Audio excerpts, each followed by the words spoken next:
여러분은 한 달에 월급을 3번 받고 싶으세요? 4번 받고 싶으세요? 역동경제 로드맵에 따르면 정부가 월급을 매주 주거나 월 2회 주거나 하는 식으로 바꿀 수 있도록 제도를 만든다라고 했어요. 원래 제도 있는데 근로기준법에 이미 돈을 줄 수 있는 방법이 1급과 주급이 다 있어요. 이게 뭔가 엄청난 대단한 것처럼 얘기를 하지만 원래 법이 있는 내용이었다는 거. 하지만 아무도 그렇게 주고 있지 않는다는 점이 아주 중요한 점입니다. 왜 회사는 월급을 한 달에 한 번만 줄까요? 근로기준법에 임금은 꼭 월 1회 이상 주라고 되어 있기 때문이에요. 연봉이라고 하더라도 1년에 한 번 줘야 되는 게 아니고 무조건 한 달에 한 번 이상은 줘야 되는, 그래서 3천만 원을 12달로 쪼개서 줘야 하는 것이 현행 근로기준법입니다. 미국은 많이 아시다시피 주급으로 돈을 받는 게 되게 문화가 많아요. 우리나라의 근로기준법이 옛날에 처음에 들어올 때 미국 거를 좀 뺏겨왔단 말이에요. 예전부터 주급에 대한 내용이 되게 명시되어 있었습니다. 근데 아무도 주급으로 계산하지 않았죠. 근데 실제로 주급으로 계산하는 그 미국의 영향을 받은 게 조금 남아있는 게 뭐가 있냐면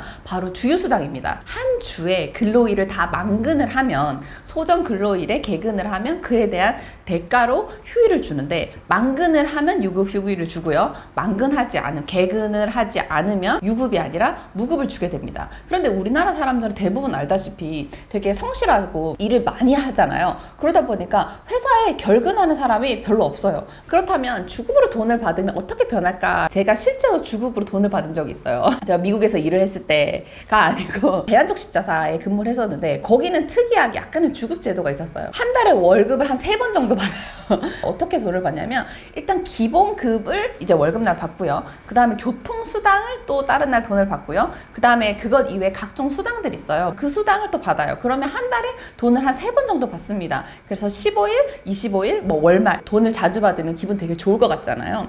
실제로 돈 받아보면 별로 의미가 없어요. 왜냐하면 다 이렇게 짜잘짜잘한 돈을 3번 받는 거예요. 교통비 같은 경우에는 이제 출장 갔다 오거나 아니면 그냥 통근한 돈을 합쳐서 뭐 한 20 얼마를 돈을 받고, 그 다음에 무슨 각종 수당들을 쏠 때는 뭐 20만 원, 30만 원, 추석이나 이렇게 있으면 100만 원 이렇게 들어오긴 안 들어오는 달도 있어요. 그 다음에 기본급은 아무래도 이제 돈이, 연봉이 이렇게 돈이 정해져 있는데 흩어져 있다 보니까 그 돈이 기본급 받는 돈, 그때는 한 160만 원 정도? 어떤 달은 합치면 뭐 250만 원 이렇게 되는 달도 있지만, 어떤 달은 적으면 한 뭐 180만 원 이런 거예요. 그러니까 한 달에 내내 받아도 이제 180만 원, 250만 원의 돈을 그냥 3번 쪼개서 받는 것 뿐인 거야. 받는 사람 입장에서도 엄청나게 막 좋다 이런 건 잘 못 느끼겠어요. 어떤 느낌이냐면, 그 토스뱅킹에 아침에 눌러가지고 포인트로 뭐 6포인트 받고 10포인트 받고 이런 거 있잖아. 딱 그 느낌. 눌러서 받는 건 기분 좋은데 결국 받다 보면 약간 느낌이 뭐지 이건. 저 실제로 이제 주급을 받아봤는데 돈을 많이 받는 게 중요하지 3번 받나 4번 받나는 크게 중요하지 않습니다. 정부 입장에서는 이제 다른 나라가 여러 번 돈을 받으니까 돈을 이제 운용하기가 좋다. 저는 이제 실제로 해보니까 크게 좋지 않아. 회사 입장에서는 이게 무조건 불리해요. 주급으로 돈 받는 게 무조건 불리해요. 왜냐하면 회사에서 근로자한테 임금을 줄 때 해야 할 것들이 돈만 주는 게 아니라 기본적으로 제반으로 따라오는 행정사항들이 많습니다. 가장 대표적으로 이제 4대 보험이라던가 원천세 신고 의무라고 하는 그 신고 의무가 있어요. 그런데 그거는 이제 월별로 하도록 되어 있단 말이에요. 원천세 신고랑 4대 보험 신고랑 임금 주고 딱 3번만 하면 될 일을 6번이나 일을 해야 된단 말이에요. 그래서 뭐 좋은 게 하나도 없는 거죠. 행정적인 업무만 늘어나고 회사 입장에서 굳이 주급을 줘야 할 이유는 없는 거죠. 왜냐하면 지금이 더 편해. 일이 더 간편하니까. 게다가 또 어떤 문제가 있냐면, 간이세익표에 따른 금액을 떼서 공제해서 주도록 되어 있는데 매주마다 100만 원을 받는다고 생각하면 기분 좋은데, 100만 원씩 매주 세금을 떼는 것과 400만 원을 맨 마지막에 한 번 떼는 돈이 같지 않다라는 거예요. 근로소득세는 이제 누진세율이기 때문에 일정 금액 구간 이상 올라가게 되면 월 그 세금을 떼는 게 높아져요. 게다가 일정 금액 이하일 때는 세금을 떼지 않는 소액 부징수라는 게 있습니다. 그렇기 때문에 이게 언제 어떻게 돈을 떼는지에 따라서 돈이 달라요.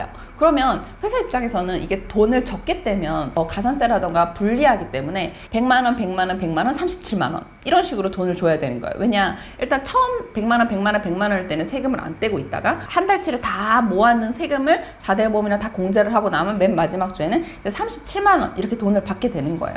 그게 회사 입장에서 일하기가 편하죠. 근데 대신에 만약에 100만 원만 받고 세금 안 떼고 그냥 근로자가 퇴사해버리면 어떡하지? 그러면 세금을 못 뗐으니까 그 돈은 회사가 대신 납부해야 되는 문제가 있는 거예요. 그러면 또 적합하지 않잖아요. 또 이제 세금을 적게 뗐다, 원천세를 적게 뗐다라고 하는 거에 대한 가산세라던가 그거에 대한 불이익을 받게 됩니다. 만약에 이걸 주급제로 바꾸려고 하면 4대 보험 신고라던가 원천세 신고 있는 이 부분까지 전부 다 건드려야 되는 아주 큰 문제가 되는 거죠.